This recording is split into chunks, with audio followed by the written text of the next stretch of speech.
நம்மளோட வாழ்க்கையில் நம்மளை சுற்றி இருக்கிற எல்லாருமே பார்த்திங்கன்னா சூப்பரான வாழ்க்கை வாழ்ந்துட்டுருக்காங்க.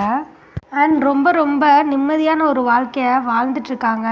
கடவுள் நம்மளுக்கு மட்டும் ஏன் தான் இப்படி ஒரு வாழ்க்கையை கொடுத்தாரோ. நம்ம கூட இருக்கிறவங்க எவ்வளோ ஜாலியாக இருக்காங்க, அவங்க எவ்வளோ சூப்பராக டெய்லி வாட்ஸ்அப் ஸ்டேட்டஸ் வைக்கிறாங்க, அவங்க லைஃப் ரொம்ப ஹாப்பியாக போகுது, நினச்சா ஹோட்டலில் போய் சாப்பிட்றாங்க, நினச்ச இடத்துக்கெலாம் நினச்ச டைமில் போகிறாங்க. அவங்க எப்படிப்பட்ட ஒரு அழகான வாழ்க்கையை வாழ்ந்துட்டுருக்காங்க. கடவுள் நம்மளுக்கு மட்டும் இப்படி ஒரு வாழ்க்கையை கொடுக்கலையா அப்படின்ற ஆதங்கம் பார்த்திங்கன்னா நிறைய பேர் மனசில் இருந்துட்டு தான் இருக்குது இன்றைக்கும். இந்த ஆதங்கம் உங்கள் மனசுக்குள்ளேயும் இருந்துச்சு அப்படின்னா அடுத்தவங்களோட வாழ்க்கையை ஒரே ஒரு நாள் நீங்கள் வாழ்ந்து பாருங்கள். அப்போ தோணும், நம்மளுக்கு கிடைச்ச வாழ்க்கையை மாதிரி வேறு எதுவுமே பெஸ்ட்டு கிடையாது. என்றைக்குமே அடுத்தவங்க வாழ்க்கை மேலோட்டமாக பார்த்துட்டு அது ஜாலியாக இருக்குது, ரொம்ப ஹாப்பியாக இருக்காங்க அப்படின்னு நம்ம முடிவு பண்ணிட முடியாதுன்ற விஷயம் அப்போ தான் உங்களுக்கு புரிய வரும். வெளியிலேருந்து பார்க்கும்போது ஒரு சில பேரோட வாழ்க்கை பார்த்திங்கன்னா ரொம்ப சூப்பராக இருக்கிற மாதிரி தான் நம்மளோட கண்ணுக்கு தெரியும். ஆனால் அதுக்குள்ளே போய் வாழ்ந்து பார்த்தா தான் அதில் எந்த அளவுக்கு பிரச்சனைகள் இருக்குது அப்படின்றது நம்மளுக்கு தெரியும்.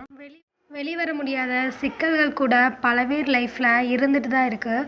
ஸோ அதை வெளி காட்டிக்கக்கூடாது அப்படின்ற ரீசனுக்காக தான் ஒரு சில பேர் பார்த்திங்கன்னா ரொம்ப ஹாப்பியாக ஸ்டேட்டஸ் போடுறதும், மனசு போகிற இடத்துலலாம் அப்படி போகிறதும், மனசுக்கு பிடிச்ச விஷயங்களை செய்கிறது மூலமாவது நம்மளுக்கு கொஞ்சம் ரிலாக்ஸ் கிடைக்காதா அப்படின்ற மனசுக்குள்ளே ஒரு ஏக்கத்தோடு தான் இதெல்லாம் பண்ணிகிட்ருக்காங்க.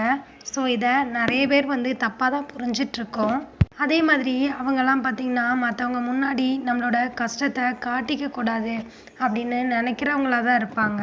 மனசில் உள்ள பாரத்தெல்லாம் கொட்டி தீர்த்துட்டா கூட ஒரு செகண்டில் கொஞ்சம் குறைஞ்ச மாதிரி இருக்கும். ஆனால் மனசுக்குள்ளேயே வச்சுட்டு அலையிறவங்களுக்கு எவ்வளோ வலியும் வேதனையும் இருக்கும் அப்படின்றத ரொம்ப புரிஞ்சுக்கோங்க. ஸோ ஒருத்தங்க வெளித்தோற்றத்தை வச்சு மட்டுமே முடிவு பண்ணி அவங்கள மாதிரி நம்மளால் வாழ முடியலையே அப்படின்னு என்றைக்குமே ஆதங்கப்படாதீங்க.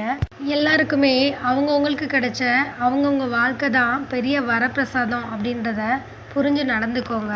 நம்ம அடுத்தவங்க வாழ்க்கையை பார்த்து ஏங்குற மாதிரியே பார்த்திங்கன்னா நம்மளோட வாழ்க்கையை பார்த்து ஒரு சில பேர் இவங்கள மாதிரி நம்மளால் வாழ முடியலையே அப்படின்னு யோசிக்கிறவங்களும் நம்மளை சுற்றி கண்டிப்பாக இருக்க தான் செய்வாங்க. என்ன தான் நம்ம லைஃப்பில் நம்மளுக்கு நிறைய விஷயங்கள் கிடைச்சா கூட கிடைக்காத ஒரு விஷயத்த நினச்சி நம்மளோட மனசு எப்படி ரொம்ப ஃபீல் பண்ணுதோ இதே மாதிரி தான் நம்மளோட வாழ்க்கையும் பார்த்திங்கன்னா நம்மளுக்கு தெரியாது அதில் இருக்கிற பெஸ்ட்டான மூமெண்ட்ஸ் எல்லாமே. ஆனால் மற்றவங்களுக்கு அது கண்டிப்பாக தெரியும், அதோட தனித்துவம். அடுத்தவங்கள பார்த்து நம்ம சொல்கிறோம் இவங்கெல்லாம் கொடுத்து வச்ச வாழ்க்கை வாழ்கிறாங்கன்னு. அதே மாதிரி தான் நம்மளே 4 பேர் நம்ம பின்னாடி சொல்லிட்டு தான் இருப்பாங்க. ஒரு சில பேர் பார்த்திங்கன்னா நம்ம முன்னாடி கூட சொல்லுவாங்க, ஆனால் நம்மளால் அதை ஏற்றுக்க முடியாது. நான் என்ன அப்படி வாழ்கிறேன், நான் இப்படி ஒன்றும் வாழவே இல்லையே அப்படின்னு நம்ம நினைப்போம். ஒரு சில பேர் நீங்கள் தான் அப்படி நினைக்கிறீங்க தப்பான்னு கூட டைரெக்டாக சொல்லிடுவோம். ஏன்னா அவங்கவுங்க இடத்துல இருந்து ஒரு சில விஷயங்களை யோசித்து பார்த்தாலும் வாழ்ந்து பார்த்தாலும் தான் அதில் உள்ள அர்த்தங்களும் வலிகள் வேதனைகள் எல்லாமே நம்மளுக்கு புரிய வரும். அதே மாதிரி அடுத்தவங்க சொல்கிற எல்லா விஷயங்களையும் நம்பாதீங்க.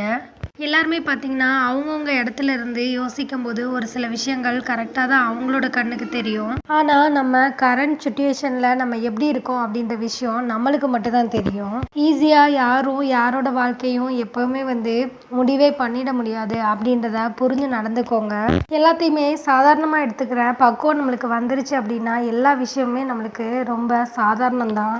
மற்றவங்களோட மாற்றத்தை எதிர்பார்த்து என்றைக்குமே வாழாதீங்க. இவங்க மட்டும் மாறிட்டா நம்மளோட வாழ்க்கையே ரொம்ப ஹாப்பியாக இருக்குமே அப்படின்னு. இவங்க நம்மக்கிட்ட பழைய மாதிரி பேசிட்டா நம்மளோட வாழ்க்கை மாறிடும் அப்படின்லாம் நினைக்காதீங்க. ஏன்னா என்றைக்குமே பார்த்திங்கன்னா நம்மளோட வாழ்க்கையை நம்மளால் மட்டும்தான் மாற்ற முடியுமே தவிர மற்றவங்களால கிடையாது அப்படின்றத ஞாபகத்தில் வச்சுக்கோங்க. நம்மளை இன்றைக்கி எதிர்த்து நிற்கிறவங்க கூட நம்மளை எதிர்பார்த்து நிற்கிற அளவுக்கு ஒரு வாழ்க்கையை வாழணும். அதுதான் உங்கள் வாழ்க்கையில் நீங்கள் பண்ணுற மிகப்பெரிய சாதனையாக கூட இருக்கும். யாரையுமே பார்த்திங்கன்னா அளவுக்கு அதிகமாக நேசிக்காதீங்க. ஏன்னா ஒரு சில சமயத்தில் நம்மளை உயிரோட கொல்ற சக்தி கூட அன்புக்கு தான் இருக்குது. ஆயுதத்தை விட ஒரு மனுஷனை உயிரோட குடிக்கிற அளவுக்கு சக்தி பார்த்திங்கன்னா அந்த அன்புக்கு மட்டும்தான் இருக்குது. ஒரு சில பேர் மேலே நம்ம பாசம் வச்சுருப்போம், ஆனால் அவங்க லாஸ்ட்டு ஒரே வார்த்தையில் நம்மளை கொன்றுவாங்க. நான் உன்னை என் மேலே பாசம் வைக்கவே சொல்லலை.